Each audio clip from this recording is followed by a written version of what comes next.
The death of an infant or the loss of a pregnancy are unimaginable events.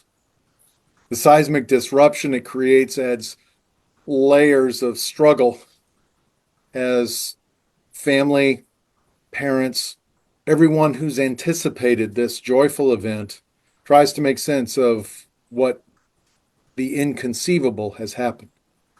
Grief is a process of transformation. So the question then and the challenge is how to transform such a incomprehensible experience. Dr. Louis Gambino has traveled this journey many years ago when his son Anthony died shortly after Anthony was born. So, Louis, I want to thank you for your presence with us here on Journeys Through Grief. Okay, thank you, Galen, for inviting me. It's a privilege to meet with you and your audience. Well, thank you so much. I absolutely loved the story that you have about Anthony, what little I've read with it and everything.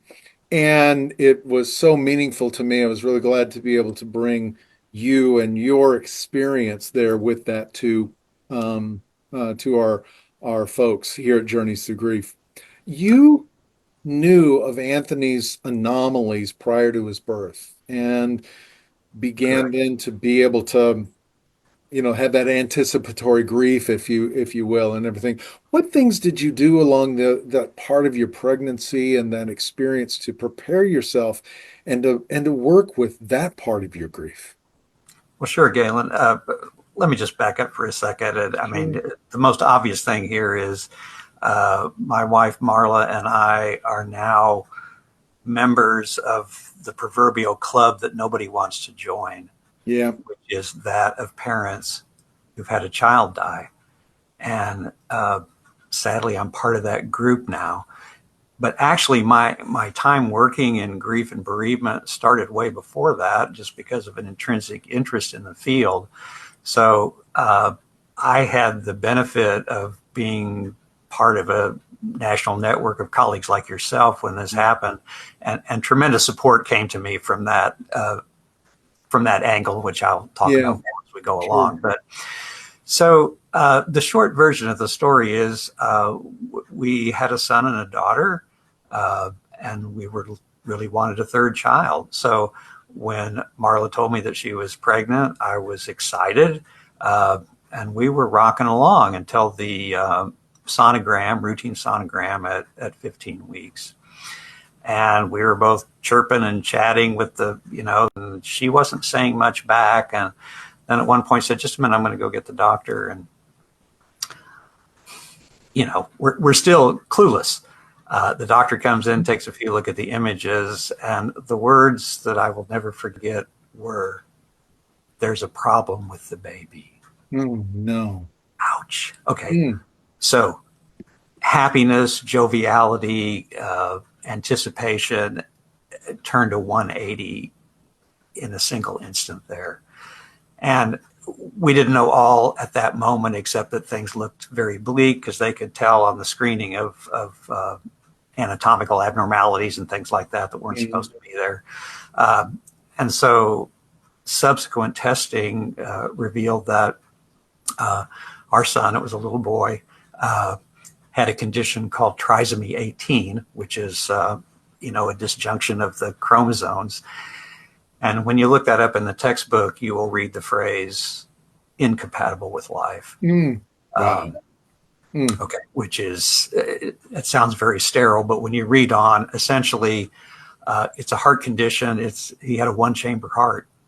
Okay, Wow. and you cannot oxygenate blood with a one-chamber heart.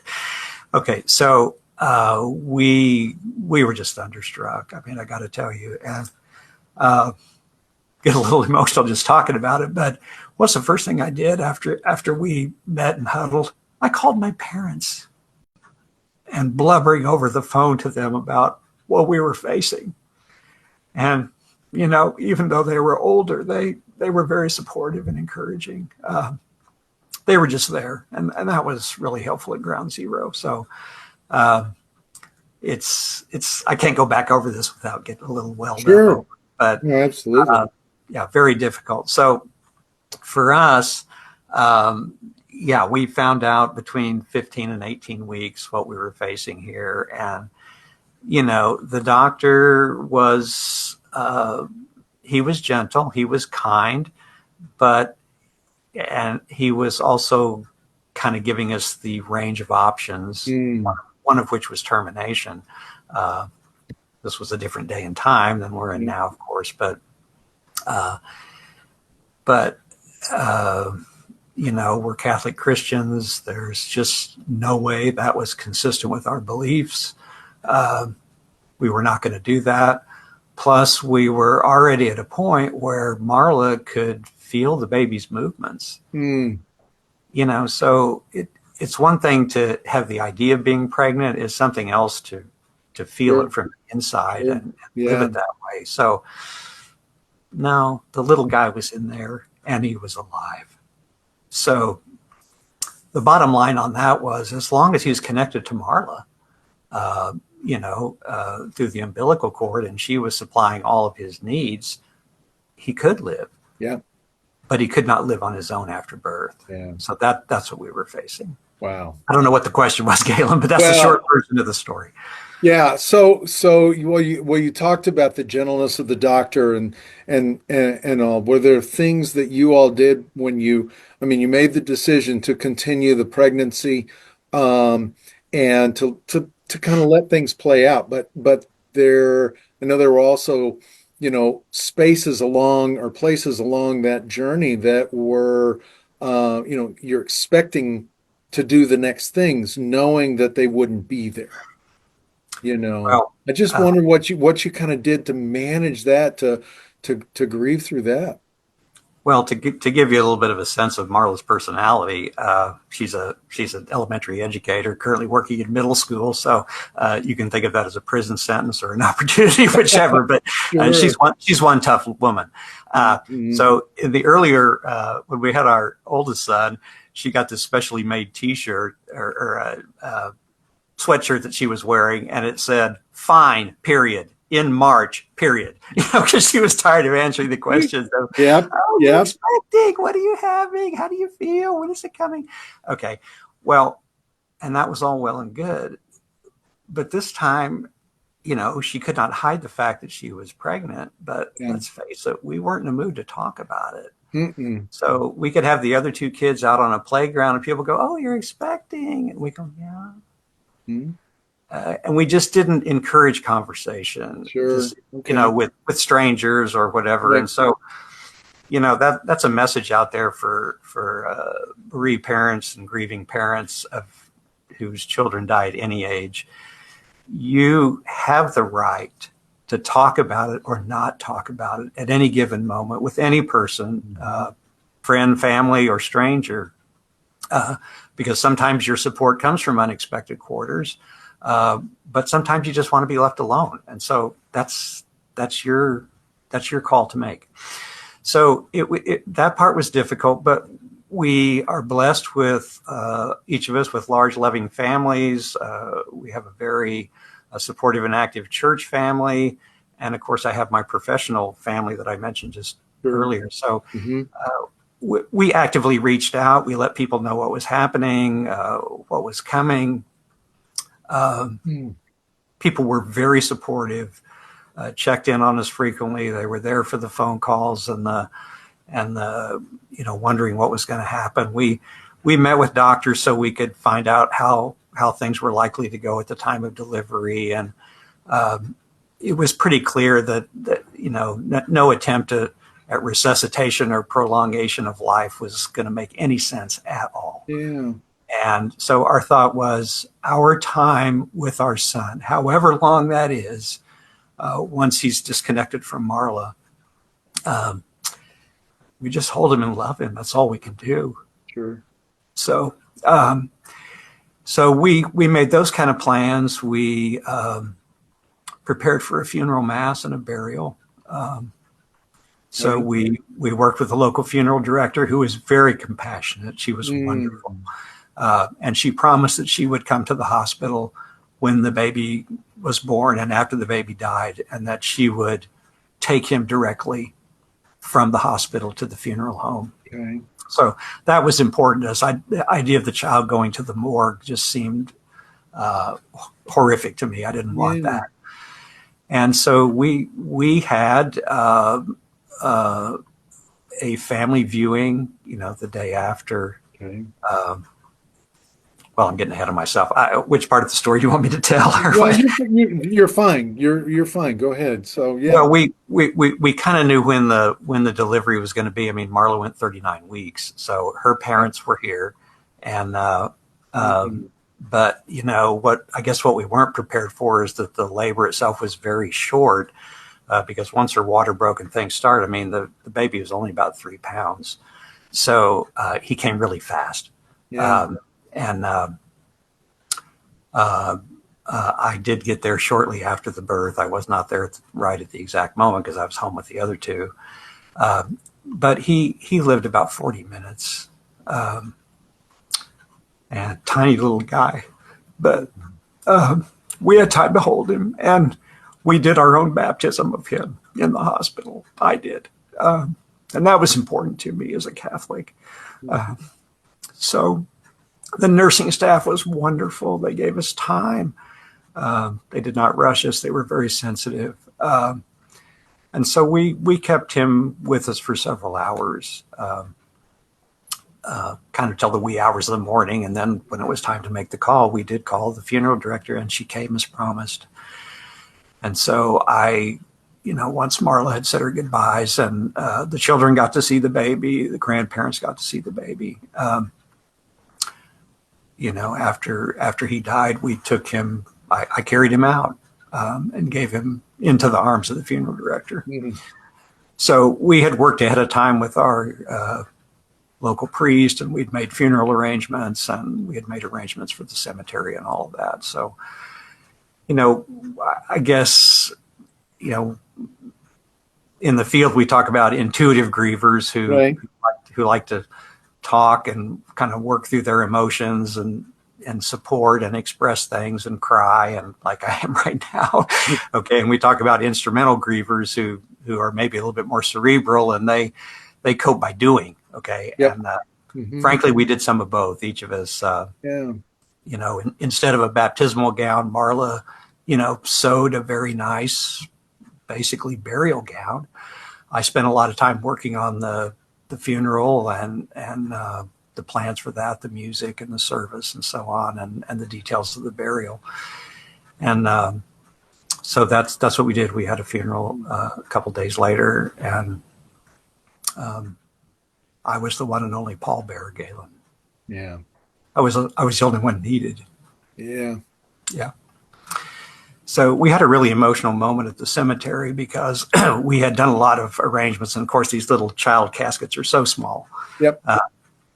But so we got there and we're doing the final prayers and all that, and then it was time to lower the little coffin down into the ground. And I had my brothers there to do that part. Well, I don't know what went wrong in the translation, but they pulled back that fake green, grass rug. Yeah. And the hole that they had opened in the earth was too small. And I'm sitting there. It was a moment of disbelief. I'm going, how could this be? Okay. And everything just kind of stopped for a moment. And of course, the cemetery guy, the guy in overalls, who's always, kind of off to the side, always there. I mean, he made no move, and everybody was like frozen for 5-10 seconds. Galen, one of our friends, who has a business doing, concrete work and water pipes and stuff like that. The man stepped forward, took the shovel that was there that we were going to use to put the dirt on in the grave. And he got down on his hands and knees and just beat the earth until that hole was big enough. And the sound of that shovel hitting the ground is etched in my memory. Yep. So whenever I hear that sound now, it always takes me back to that moment. Okay. Sure. But he widened the hole. We buried Anthony and put flowers down, and we just did everything that we could. So I think I lost the question there, Galen. Yeah, but I think what I want to lift up here for those watching, Lewis, is the different. So there are different things that you did. You've spoken about that. You spoke to the funeral director and you planned the service. And Marla, that's that instrumental part that you were talking about. Marla makes this gown and you plan the service and things. And all of those things I think are really powerful and helpful in processing this experience. There's something about the unreality of an experience that through that process of whatever roles you take in that, whatever pieces that someone takes, becomes reality. It helps to make it real. And your friend who beat the earth, I love your words there, beat the earth with that and expanded the whole, expanded that grave to make sure that even more could be held, you know, of life and sorrow and death and all of that. And those kinds of things I believe are really, really, they're painful, no doubt. But in the pain of it, there is a movement through it that, Well, right. So certainly for us, we're creatures of meaning, Galen, human yeah, beings, and we engage in all kinds of ways of assigning significance yeah, and understanding to the events in our life, especially the ones we can't control, like this one. right, So now you're seeing and hearing me 27 years after all this happened. sure, Okay, so but even in retelling it, you can see I'm revisiting it yeah. emotionally. Well, But the, it becomes immediate. right, It okay. becomes immediate, with that, and that's something I think what we don't think about with grief.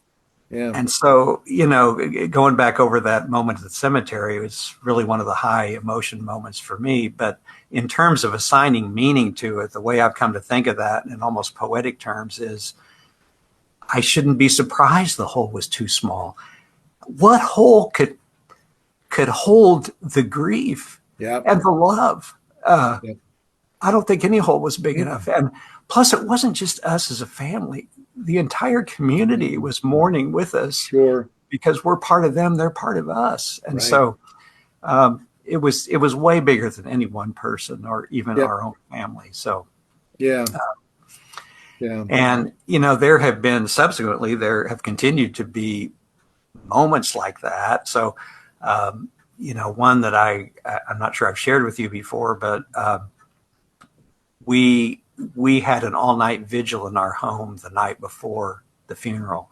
So we went and picked up Anthony at the yeah, funeral home in our own vehicle, brought him to our house to spend the night because that's the only time he'd ever be home. sure, And that evening we had receiving hours or calling hours, depending on yeah, what part of the country you're from, in our own home. wow, And huge mm, numbers of people lined up to come in, and we kind of snaked them through the house, and I greeted them at the door, and Marla stood by the body and so forth.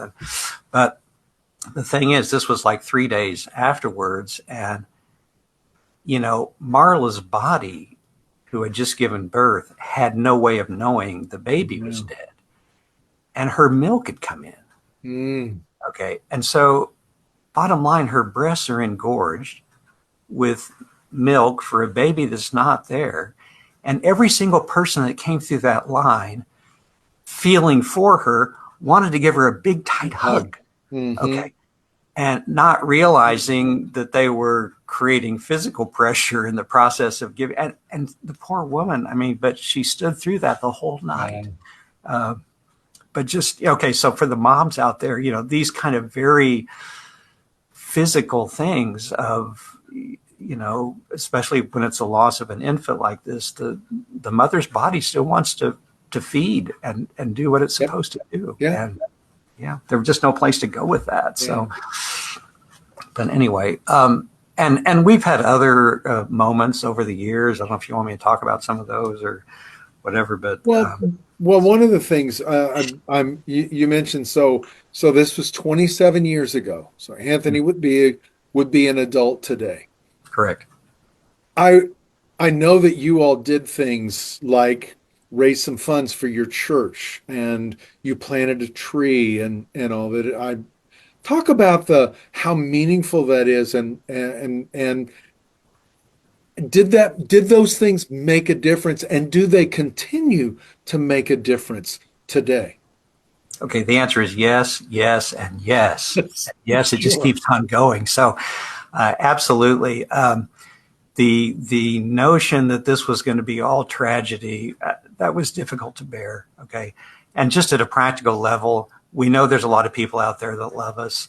We did not want a house full of flowers and plants that a few weeks later were going to be all drooped and dead. Mm-hmm. That made no sense. Okay. So we hatched the idea over a meal, and where you write the ideas down on a Yeah, napkin. sure. Mm-hmm. Let's start a children's library at church. Um, Okay. All let's right. let's let's ask people to donate to that instead of buying a flower arrangement. Um, and so we did. And Galen, I have to tell you, the response was unbelievable. The Mm. amount of money that we raised was way beyond what we ever anticipated. And this is before the GoFundMe days and all that stuff. Yeah, right. Just word of mouth, the old fashioned way. And we had a very sympathetic pastor at the time who was not concerned with, well, to get a room this big named for somebody, you have to give this much money. There was Right. nothing like that. He understood the cause. He helped designate a room. And so we used the funds for two things. One was to purchase books and materials that of a religious nature, to Mhm. help with Sure. religious education. But we also hired a local artist to create a mural on one of the walls so that it Mm. would be a welcoming space, especially for young children.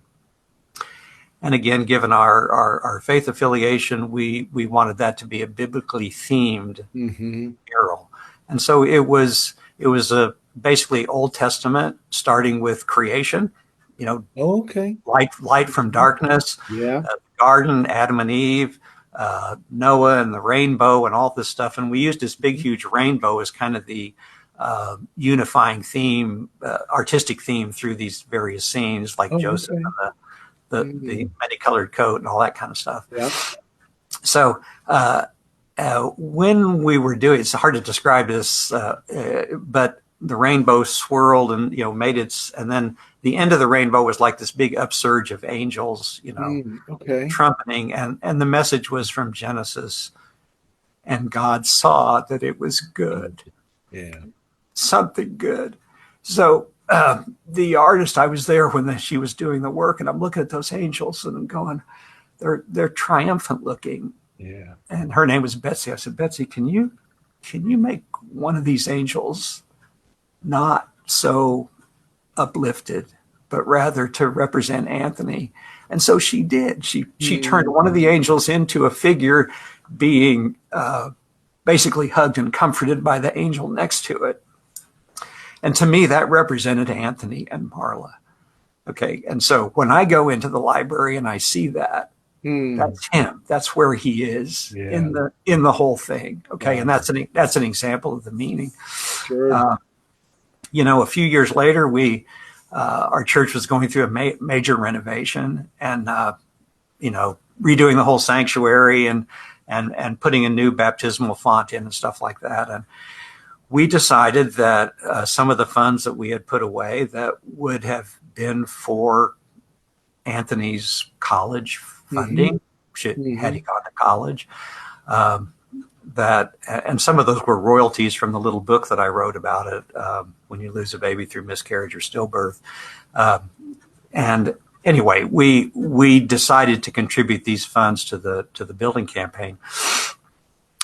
And we wanted to designate something specific, and we thought about the baptistry because that really was the only sacrament that Dominic had ever, Dominic, I'm sorry, that's my other side, that Anthony had ever received. Sorry, Dominic.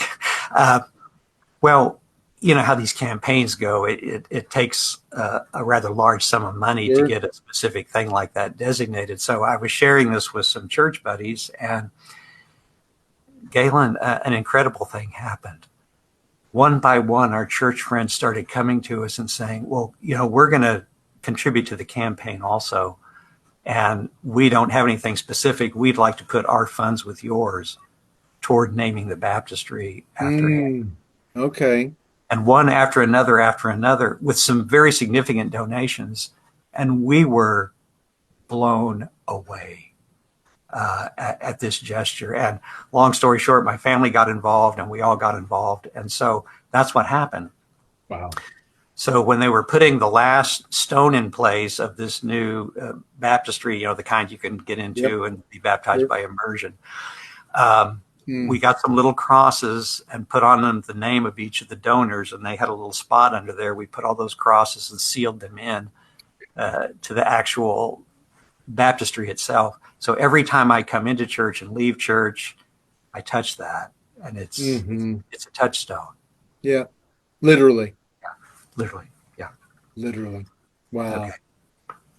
Louis, beautiful. So do you want me to tell the tree story before I run out of time? I'll try to be really fast, okay? Or you want me to do something else? I think we're coming to the end here. Okay, that's great. I would have to have you back then on something that will work well. So just beautiful stuff. And thank you so much for sharing your story and Anthony's story and Marla and Dominic, and in there as well, and the whole of your family with it, because it is a family experience. It's not just it's not just those immediate involved and stuff. So I really just appreciate your vulnerability, your tears, your strength for showing all of that. It's been a blessing to have this. And I want to thank each and every person who has joined us here at Journeys Through Grief, be it in real time or sometime in the future. We do hope that you have found helpful information. We hope that you found something to strengthen you, something that you can hold on to as you wrestle with your grief. And we invite you to follow us on Facebook and our Instagram as well, so that you and we together can be in this experience of our journey through grief. We send you now peace as you grieve your loss.